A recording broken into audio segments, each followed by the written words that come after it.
we go. It's another great morning. So, 27 days ago, I started this challenge. 365 days running every day without taking any days off. It's a transformational challenge. 365 days is supposed to make it real. It's supposed to make it so that from that point forward, it's just something you do.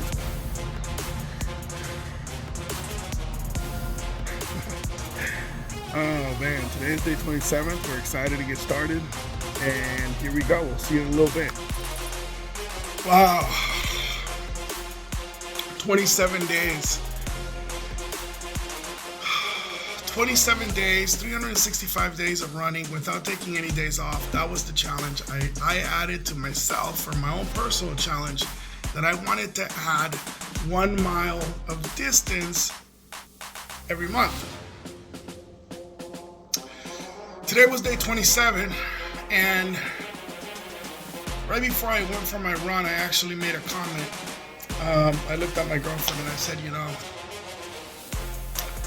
I talk about how great I feel on my runs, how amazing I feel, like my body just feels, I feel dynamic. I'm not having all these pains that I was having. I feel like I'm reducing in size. I haven't weighed myself, so I have no idea what kind of weight impact I'm having, but my clothes are fitting better and I'm feeling better. That's the most important thing. I just feel better mentally, physically, in every way. And interestingly enough, I made the comment right before I went on my run, and I said, I talk about this all the time, but here's the crazy thing. The 2, maybe 5 minutes before I go run, it's always hard. It is always hard. The first 5 minutes, or the 5 minutes right before you start running, 5-10 minutes, you're sitting there and you're having all this inner dialogue. And then you start running. And then the first maybe 5 minutes while you're running, you're in this dialogue that's just constantly trying to sabotage you. Today was a very, very tough dialogue. The wind was blowing. It was hot. I think it was 87 when I started running. And 87 is not that bad, because in Arizona, you guys have heard me talk about, sometimes I'm running and it's like 103 or 102 at night, right? But one of the things that's different this morning is the sun is out, but there's also this wind that was blowing this morning. It's kind of blowing, in east to west. So the first part of my run, I'm actually running eastbound. So I'm running against the wind.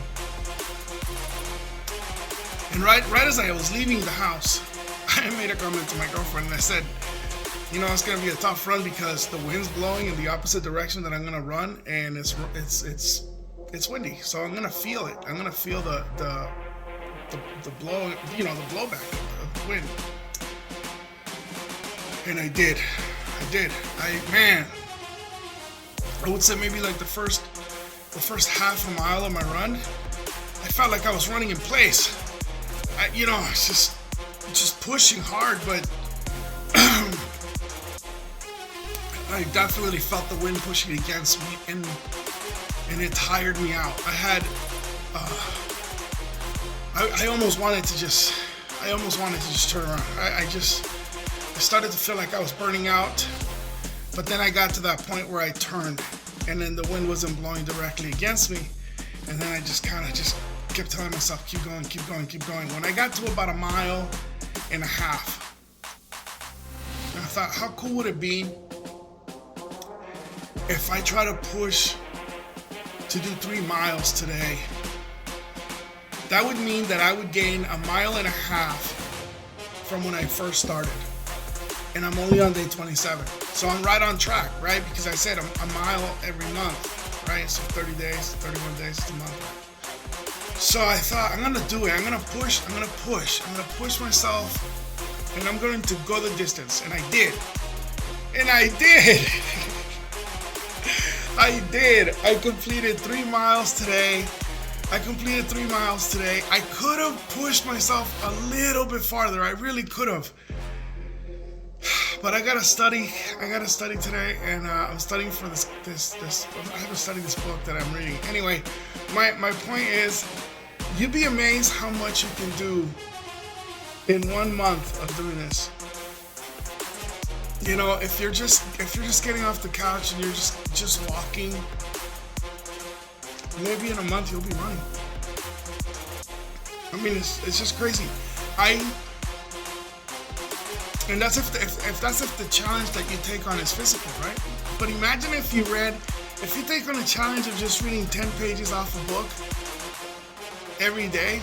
In 30 days, you would have read 300 pages. And if you do that for 12 months, let's say that you read, books on, I don't know, economics, and you read a 300-page book in economics. That's like a college textbook, right? 300 pages is like a college textbook. So if you went and got college textbooks in economics, and you read one book a month, 10 pages a day, 300 pages a month, and that was your challenge. That was it. That's your challenge. I'm gonna read. Let's just say, for example, that's your challenge. Think about that. In 12 months, you would have read more books, more college books on economics than somebody who actually went and got a degree in economics, right? Because they use a textbook for the semester. So in 1 year, they read, 2 textbooks at best. And let's face it, when we're in college, we don't read the textbook cover to cover. They have the class and this and that and the other and the homework or whatever. We don't read it page by page, cover to cover. So you would have a more in-depth knowledge of economics than somebody who has a degree in economics, right? I mean, imagine if you picked up a book. If you just picked up music, for example, if you just took 1 hour a day to learn how to play an instrument, and you did that for 365 days, like clockwork, 1 hour a day, 1 hour, that's 12 hours, that's 7 hours of practice a week. Within 1 year, within 365 days, you would probably be playing that instrument fairly well, if not very well, pretty good, right? So, my brother has mentioned a friend of his. I don't know this guy, but my brother has talked to me about this guy that he knows, and I'm not even going to mention his name because it's irrelevant to the story, but this guy that my brother knows, he decided he wanted to get a law degree. So he went and he got a law degree. Then he decided he wanted to learn how to fly planes. So he wanted to learn how to fly planes. So he's a pilot. So then he decided he wanted to learn how to play guitar. So he plays guitar. He wanted to learn how to play piano. He plays the piano. He wanted to go and become like a day trader. So he wanted to learn how to become a day trader, and he day trades, and he's this, that, and the other. He wanted to learn how to write software. So he wanted to learn all these different languages for coding software. And he coded the software, and he sold the software, and he made a ton of money with the software that he sold. And he has dedicated his entire life to learning. And so it's weird. He says that having conversations with him is sometimes kind of like, what? Because they've never yet hit a topic where he's like, oh, I don't know anything about that. He knows so much. And it's funny because he some of it is like he went to school for it. Like he went to go to school to go get a law degree, right? And he went to go to school to go get another degree, and then he went to go to, and so like he's done all these amazing things as far as like enriching himself that my brother hasn't hit a topic with him where he's like, oh, I need to go learn that, because he knows about so many different things, and he has all these different certificates and degrees and this and that and the other. He flies helicopters, and he knows how to sail yachts, and he knows how to build Anyway, the guy is super impressive just because of how much stuff he knows. And imagine if you took on the challenge of reading books and reading a material, like I want to learn physics, and you just started reading books on physics, like 10 pages a day, 300 pages in a month. How much physics can you put into your head if you're reading physics books for a whole year? Like, and oh my God, if you took that to 2 years, you'd have a PhD. You'd have the equivalent education of a PhD in physics. That's something that is absolutely mind-blowing to me to think. Like, if you take just a little bit of time and effort to challenge yourself to do something amazing for yourself, you know. And I try to teach these things to my daughter now, you know, because the thing is, when I was a kid, nobody was telling me, oh, go pick a topic and dive into this topic and then just, you know, like, I sometimes feel like our education system is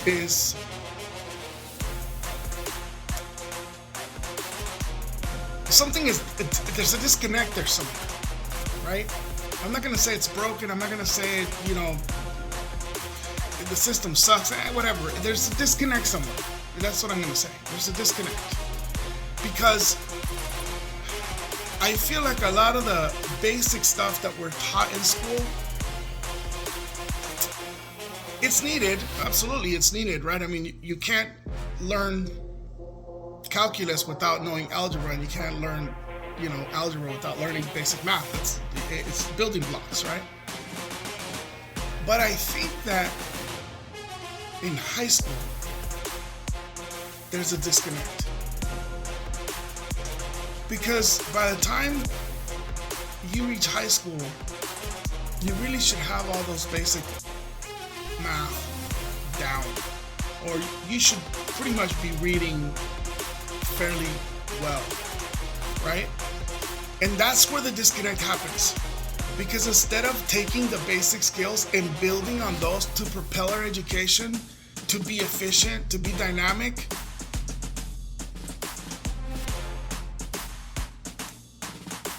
we spend time learning about stuff that we're not gonna use, you know?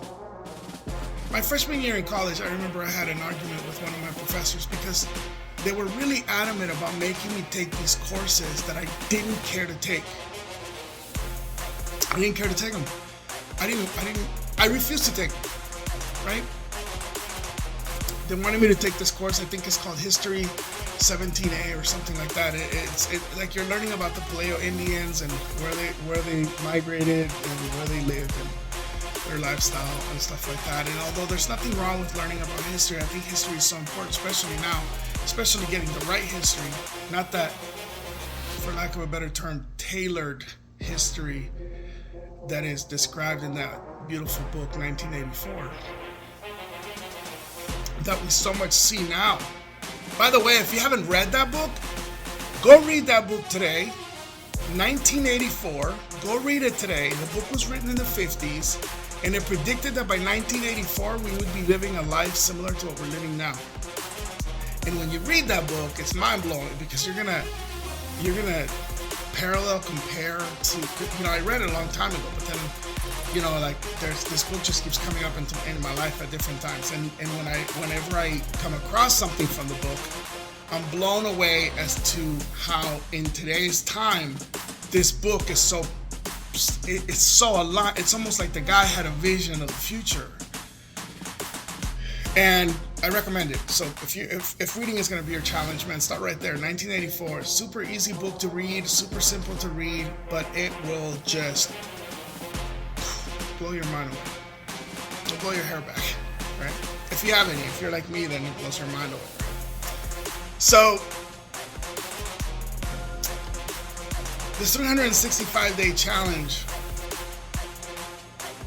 is truly transformational, and I am on day 27. I'm just so blown away. Like, I'm so blown away that I'm doing what I'm doing already so quickly into the challenge, because as I mentioned before, when I started this challenge, I was weighing 270 pounds. I was having to take breaks when I was tying my shoes. Like, I would do the first knot and then like have to sit up and take a breath and then tie my little loops and then do the other. I mean, I was in a really, really bad place, and I wasn't very happy. I was so frustrated that I had put on so much weight, you know. And when I started training for Spartan, I remember thinking I was going to use this as a challenge to get myself to get into better shape. I wasn't in great shape then. I was probably like 260, right? 260, 265. Well, because I got so disappointed with the whole thing with Spartan. I was so disappointed of everything that went down, and the whole situation. It was just, I don't even care to get into the details, but I was so disappointed that it almost backfired, because once I stopped training, it was almost like I went on an all-you-can-eat cupcake binge, man. Like, you know, it was cupcakes and ice cream every night, and, you know, pizza and whatever I wanted, and it wasn't so much about what I was eating. It was more about the lack of activity. I haven't necessarily changed my diet, although I'm not eating cupcakes every night. You know, I haven't really done any change to my diet. If I feel like having a burger today, I'm gonna have a burger today. It doesn't matter. Like, you know, if I I'm not filtering what I need to eat. I'm not trying to be. The irony in this is that I want this challenge to be all about the one thing, right? What is the one change? What can the one change do? This is the reason why I decided not to go to the gym and lift weights. So I'm not lifting weights. I'm not changing my diet. I'm just running. I just want to see what happens 365 days of running every day. What will that do to me? And because of that, I'm just not doing any other changes. I'm just literally running. And I'm blown away by the fact that today is day 27. And you know, you might be watching these videos and you might be like, why does this guy care about me taking on a challenge? Look, you don't have to take on a challenge. You really don't. But I'm having such an amazing transformation. I'm having such a positive outcome from this whole ordeal that I just know that if you're watching this video and if you get excited and if you go out there and you push, and I'm going to tell you right now, that inner dialogue is going to happen. Why do I have to read 10 pages today? Let me go play some video games. Why do I have to read 10 pages today? Oh, you know what? I can't read 10 pages today. I have to go wash my car, right? It's really easy to talk your way right out of your challenge, but that's why it's called a challenge. The challenge is to get your mind to commit to doing this one thing for yourself. Whether it's reading a book, learning a new recipe every day, working out every day, running, whether it's taking a walk with your kid every day and just having a one-on-one conversation where you connect with them, try to understand where they're coming from, ask a lot of questions. It could be whatever you want it to be.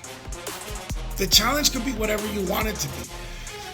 Because you know what's really interesting is whenever you set yourself as a challenge, even if you set yourself, this is going to sound really crazy, but I want you to hear me on this one. You set yourself to a challenge. I am going to sleep 8 hours every single day. The world would say, what kind of freaking challenge is that? It's easy to sleep, man. But you know what's really funny? The minute you say you're going to sleep 8 hours every day, you find yourself, oh, wait, my bedtime. I'm going to watch until the end of this movie. Oh, man, I didn't get, I had to get up early. My boss called me. I got called into work. I had planned to sleep 8 hours, but I only got 7 hours because, whatever. The world will, it's almost like the universe understands that this is a challenge, and then all of a sudden it becomes something you're challenged to do. It becomes a thing that you have to put energy into to get it done. Otherwise, you won't get it done. You won't get it done. You're going to have those nights where you're like, I only slept 5 hours. Jesus Christ, there it is. There's my challenge. Now I'm done. Now I got to start all over again, 365 days. Because the minute you put something as a challenge in front of you, it understands that thing that you put in there that you said it was going to be a challenge. It understands what it is, and it becomes challenging. it understands, like, oh, I'm a challenge. All right, cool. And in that case, I'm gonna challenge you. I'm gonna make you work for this. But you know what's beautiful about that? Is that you're gonna control your mind to beat the challenge down. And that's where the challenge actually has the impact. Because the challenge is gonna challenge you, and then the mind is gonna overcome the challenge, and therefore you get the win. You get the win. Anyway, I hope you enjoyed the video today. I'm super excited. 3 miles. Now, the flip to that is that now I have to run 3. I'm going to try to run 3 miles every single day, which that might be a little hard right now. I can do it. For sure. But that's going to be the challenge. Now I got to build from that, right? So next month, hopefully, I'll be running 4 miles at the end of the month. Today's day 27th. I still have a couple of days on this month. But have a wonderful rest of your weekend, and I hope you enjoyed the video. And if you're really liking these videos and my ridiculous thoughts, hit the subscribe button, and we'll see what we end up in 365 days. We'll see what we look like and how good we feel. All right, have a good one, man. Take care.